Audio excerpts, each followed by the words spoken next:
A lot of people think that the spontaneous or completely natural life as it's understood by these Far Eastern philosophers is to act according to whim. There was, for example, a great Zen monk lived shortly after 1000 AD who had a very peculiar way of painting.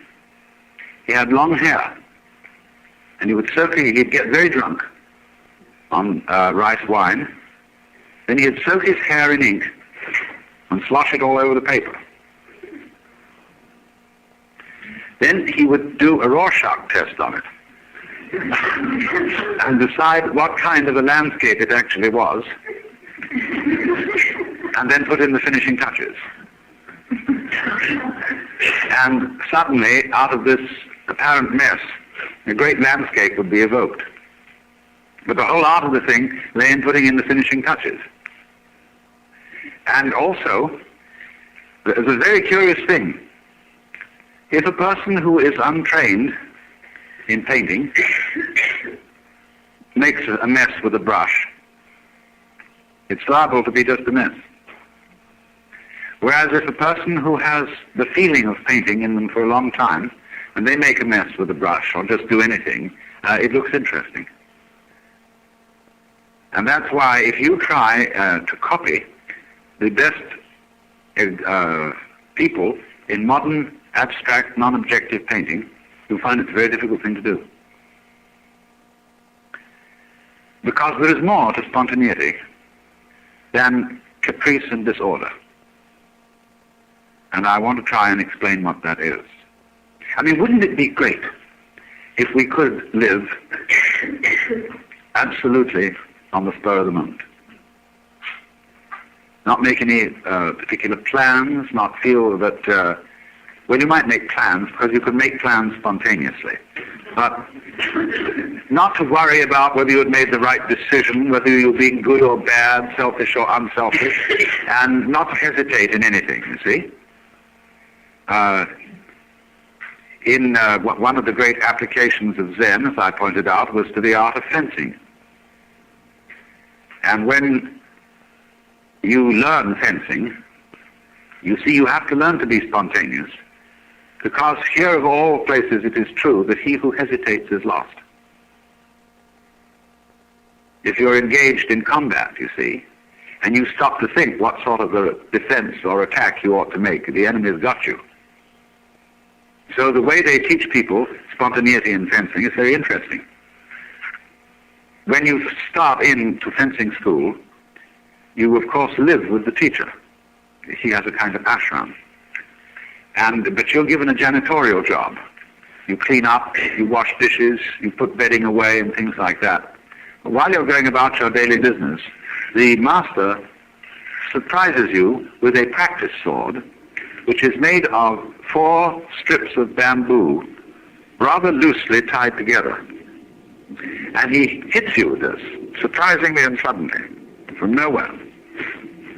And you are expected to defend yourself with anything available. With the bedding, with the broom, with the pots and pans, with just anything, defend. But the poor student never knows when the attack is coming, or what direction it's coming from, and he begins to get tense.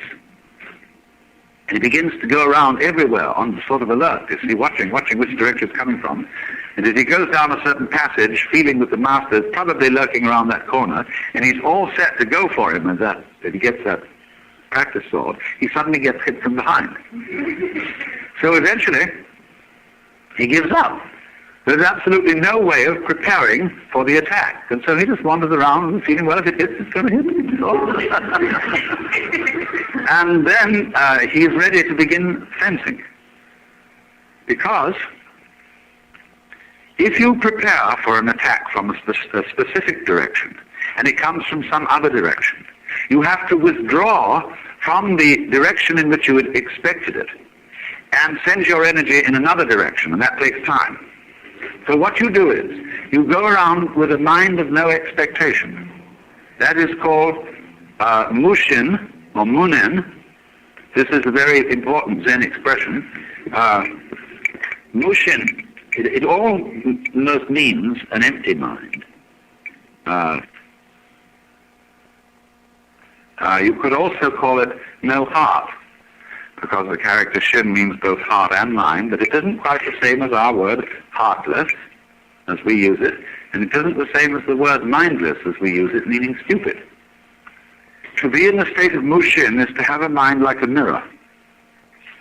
And of this, the Taoist sage Zhuangzi said, the perfect man employs his mind as a mirror. It grasps nothing, it refuses nothing, it receives but does not keep. And when anything comes in front of the mirror, it reflects it instantly. The mirror doesn't wait to reflect it. They also say when the moon rises, all bodies of water instantly reflect the moon. I mean, they don't bother with physics about the speed of light or anything like that. It's irrelevant. Or they say when you clap your hands, the sound issues immediately. It doesn't stop to consider whether it will issue. And so sparks from the flint, when it's struck, they issue instantly.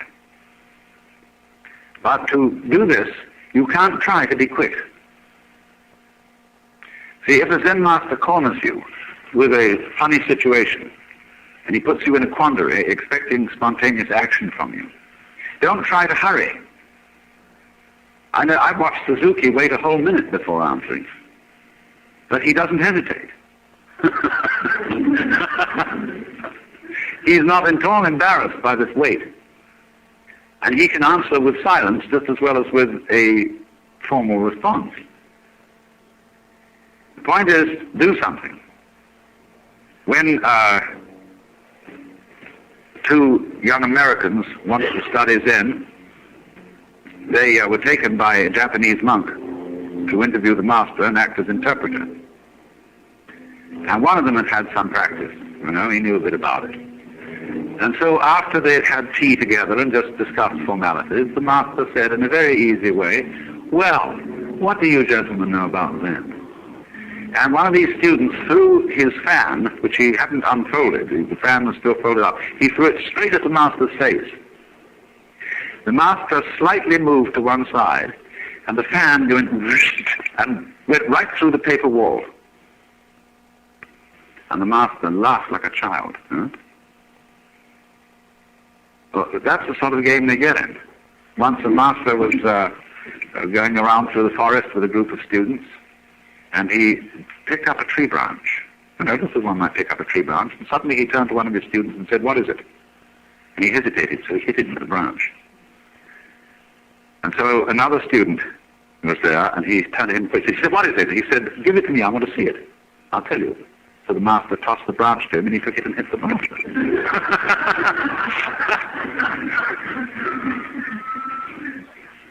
Now, you may think all this is kind of rough stuff. But let me give you another story, which is on a rather different level. A certain Zen priest was having dinner at a big party, and the party was being served by a geisha girl who was so elegant and so skillful in serving that he suspected she might have had some Zen training. And so he decided to try her out. And he nodded to her, and she immediately came to his place and sat down in front of his little low table. See, everybody would be seated, probably, in front of low tables all around a room, and the geisha servants and people move up and down in the middle. And so she came down and sat down in front of him and bowed, and he said, I would like to give you a present. And she said, I would be most honored. Now, on the table, there are hibachi, which are little braziers with hot charcoal in. And you move the charcoal around with iron chopsticks. He took a piece of charcoal out in iron chopsticks and offered it to her.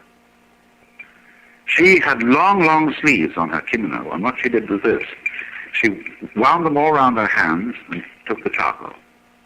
Immediately got up and went to the kitchen, disposed of the charcoal, changed her robe, which had holes turned almost all the way through the sleeves, and came back. And she sat down in front of the master and bowed. And she said to him, I would like to give you a present. He said, I would be most honored. And so she picked up the iron chopsticks and handed him the charcoal. And he pulled out a cigarette and said, "That's just what I wanted," and lit the cigarette.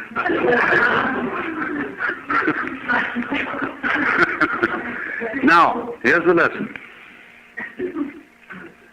The master's spontaneity and being ready for that situation was the kind of quick thinking that a good comedian has, who, in a completely unprepared way, can make all sorts of jokes and turn any situation into a jest of some kind. There are all sorts of people who do that. People who are experts in kind of like Dorothy Parker, in that sort of repartee. But here it's been developed in a very fundamental way and to a very high degree. Now, the way in which it's developed, you see, requires a protected situation.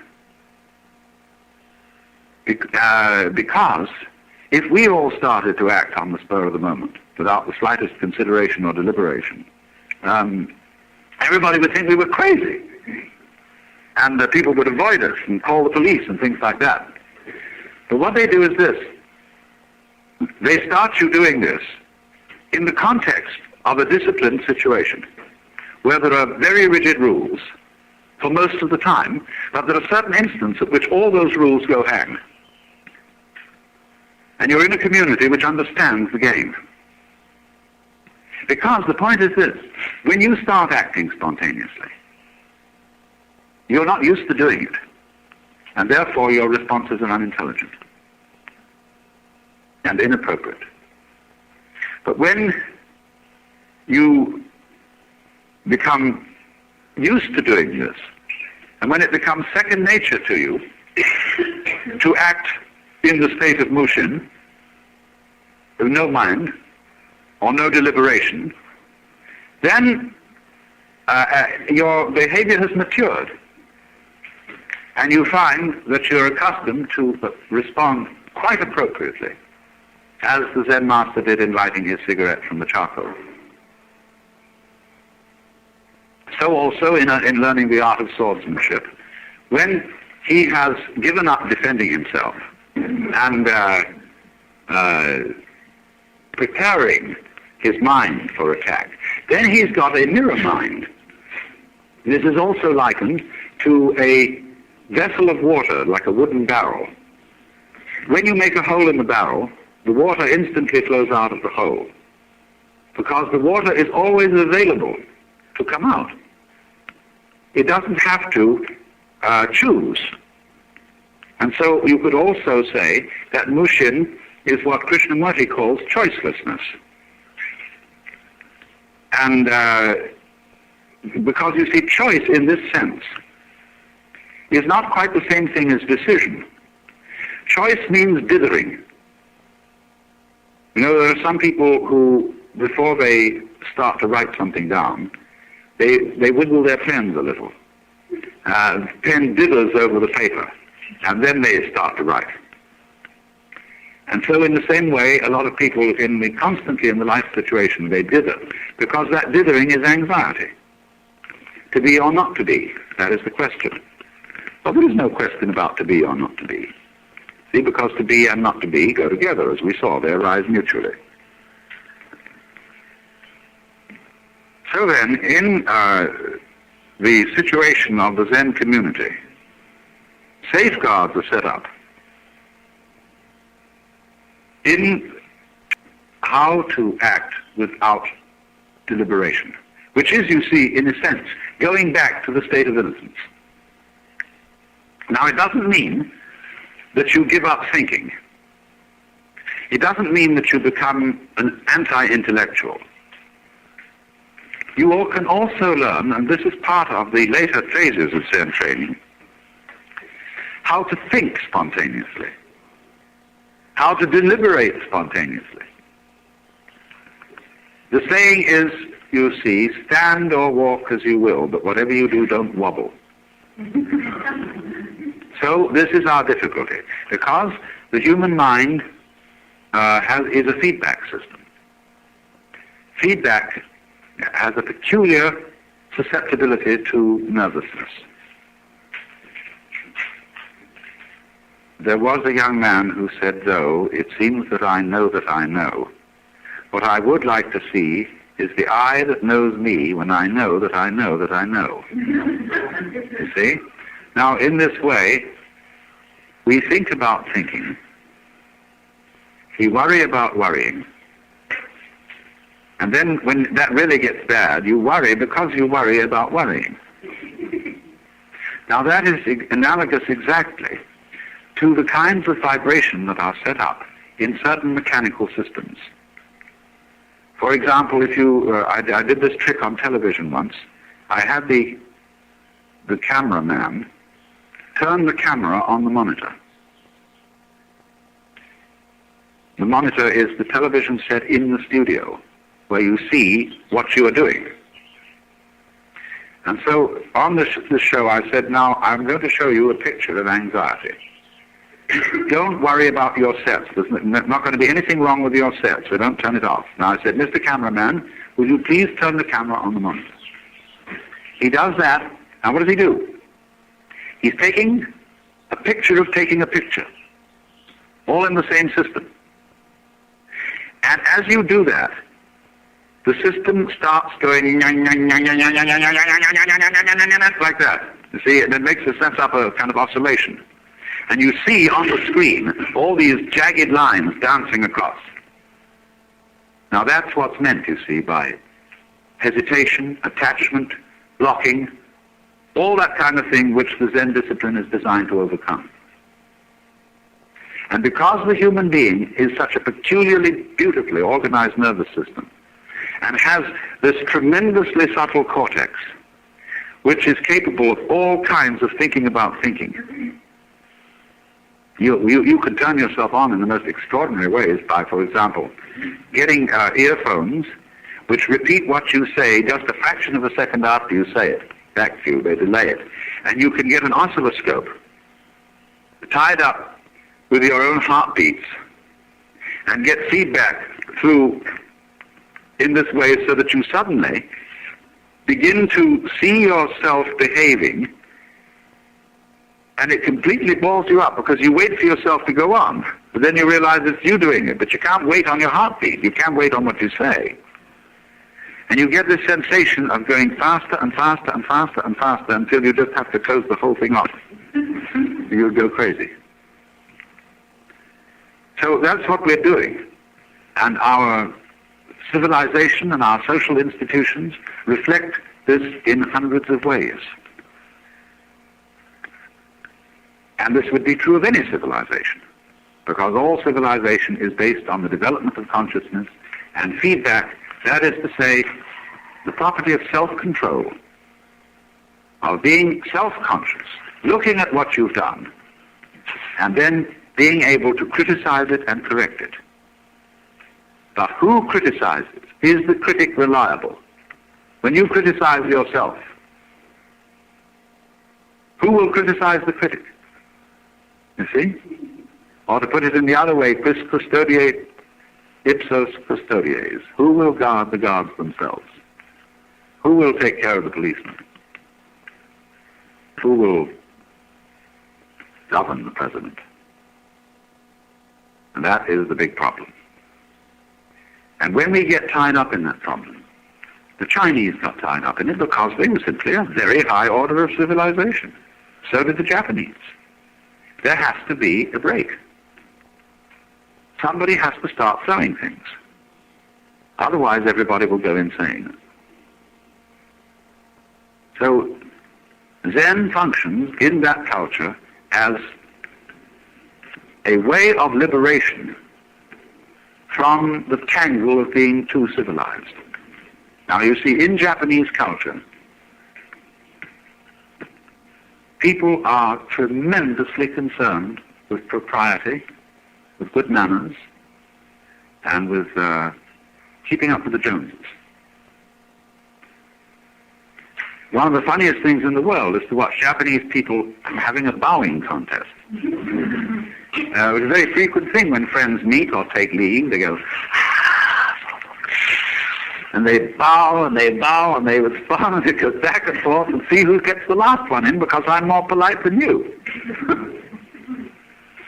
And the worries about when somebody comes, we visit a family, you always bring a gift. And they start worrying, is this gift suitable? What is it? Anything as good as the gift they last gave us? And is it right for the occasion? Have we thought about it enough? Is there some symbolism in this gift that connects with this person's name or their birthday or something like that? And we think about these things eternally. And thus they cultivate in the ordinary culture has a great deal of social nervousness in it. People giggle. You often see girls who giggle and cover their mouths to say, I'm not really giggling. All sorts of funny things happen because of this immense social awareness and nervousness. Now, Zen breaks that up. Only it does it in a way that has high artistry to it. So you see, let's just take the aesthetic domain for the moment. And you remember I was discussing yesterday one tea bowl. And you remember too that in the whole history of ceramics, the Chinese developed some of the most elegant work imaginable. You are probably aware, I don't see a specimen, of the great work of the Sung and Korean potters, very often done in a jade-like green, the most gorgeous texture. It looked practically as if it was carved out of jade. Well, that led on, you see, to the high techniques of the Ming Dynasty, with translucent porcelain, white clay, the most subtle design of all. And that style went also to Japan. And the very, very rich people you read about in, say, books like The Tale of Genji, and you see in a film, and you must see it, Chushingura, the story of the 47 Ronin. The lovely things they had around their houses were unbelievable. The lacquer, the boxes in pure gold, and, it was delicious stuff. Now what happened? The people who practiced then suddenly got an eye for the beauty of the ordinary. There were two reasons for this. One was that they became fascinated with what happened spontaneously, what pattern a brush would make when handled roughly and the hairlines were shown.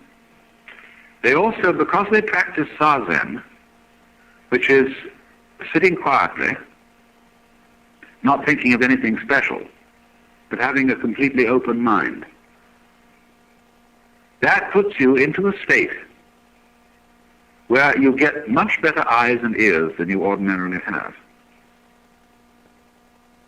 You start really seeing things. So you know that famous haiku poem, the old pond, a frog jumps in, plop. In Japanese, that plop is mizu no oto, sound of the water. And there's another poem just like it. In the dark forest, a berry drops, sound of the water.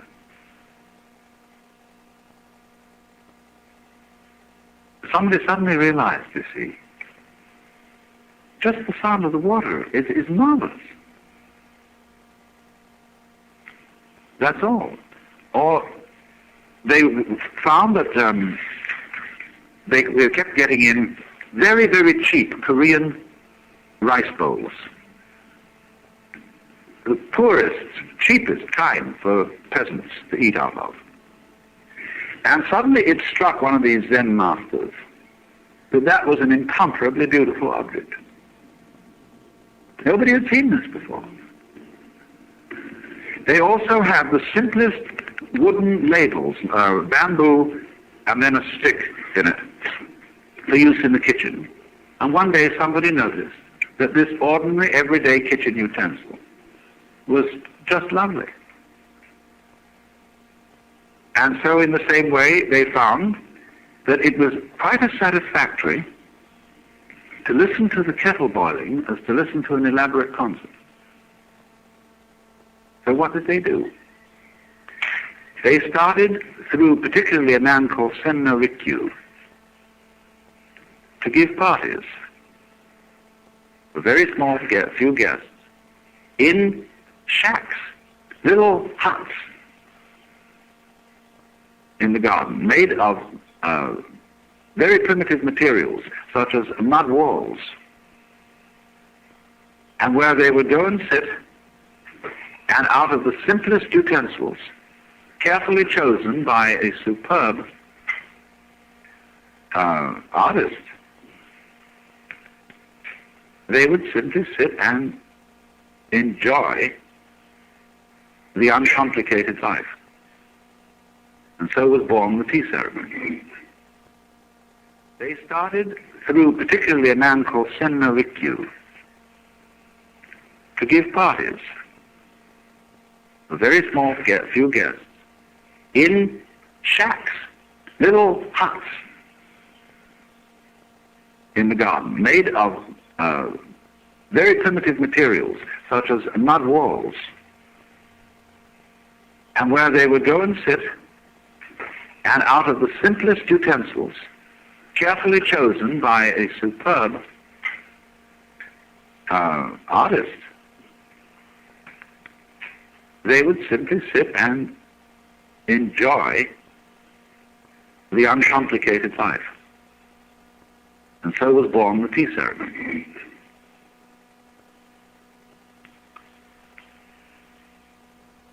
Now look at that, you see, in the historical context. That's terribly important.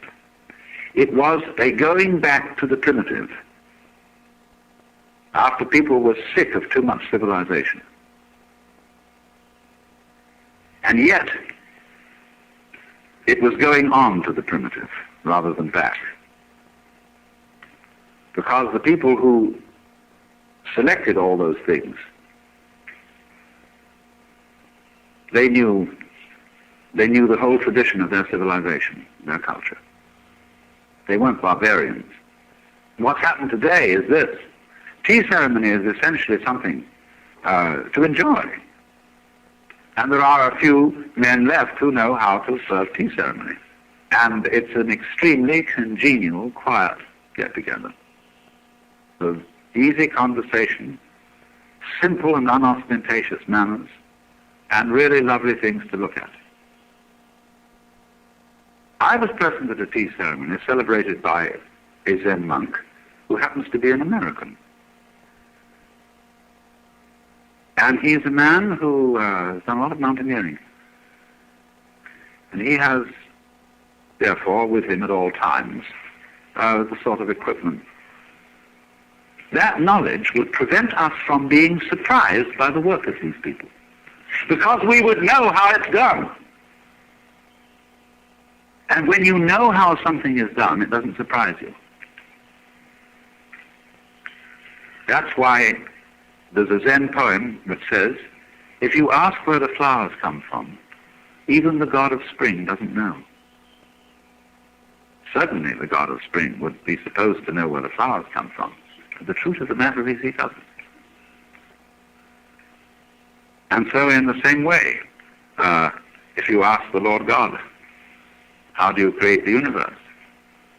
He said, I have no special method.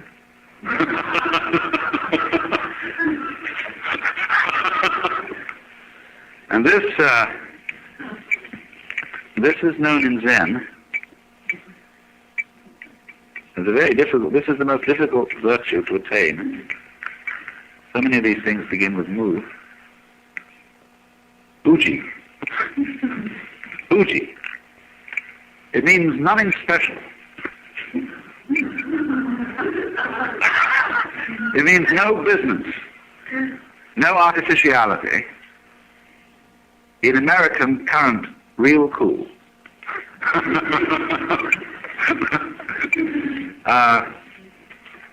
So Buddhi is where something doesn't stand out like a sore thumb. But it is absolutely different from being modest. A bougie person may be immodest in the sense that if he knows he can do something well, he just says he can. He doesn't go at all sorts of blushing violet techniques.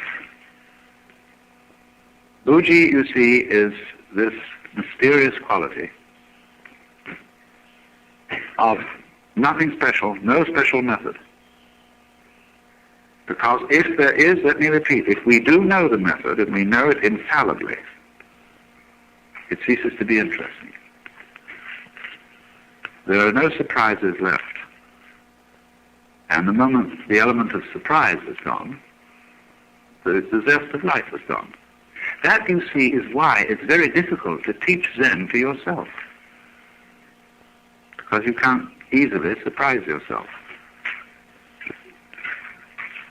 The essence, you see, of this kind of spontaneity is response to a surprise. So the master, you don't know what he's going to do, and he surprises you. It's like trying to cure hiccups. Very difficult to cure yourself, because when you pat yourself on the back, you know when you're going to do it. So you're all ready for it. When somebody else comes up and slams you on the back, and that's a surprise, and what you needed was a surprise. Or it's like jokes. What makes you laugh about a joke is the element of surprise in it. That's why jokes aren't funny after they've been explained. So in the same way, all these Zen stories, if explained, have no effect. They're intended to produce what I would call metaphysical laughter. But this has to be a surprise. And so as to be surprised, well, there's no way of premeditating it. So you see, if you read, for example, there's a book out here called Zen by Oyugen Erigel, who studied archery. Many of you have probably read this book. He had to learn to pull the bowstring in the manner of the Japanese archer and let it go, but not on purpose. He had to let it go without thinking first, I'll let it go, and then let go. He had to let it go, not on purpose. Now, that really bugged Herrigle. How do you do something not on purpose? Especially if you're aiming at a target. Well, the whole point is, if you think before you shoot, it's too late. The target's moved. That's why we have a thing like beginner's luck. You see, if you simply point at something like that, if your finger was a gun, I would probably have hit the light switch. And so you get a person who's naive about a gun, will pick a gun up and bang, and the thing will drop dead. I'll never forget the first time I ever used a slingshot. A friend of mine was with me, and he was aiming away and not missing. I just picked it up, and ping, and it hit. So I couldn't do it again. You get a certain naturalness there.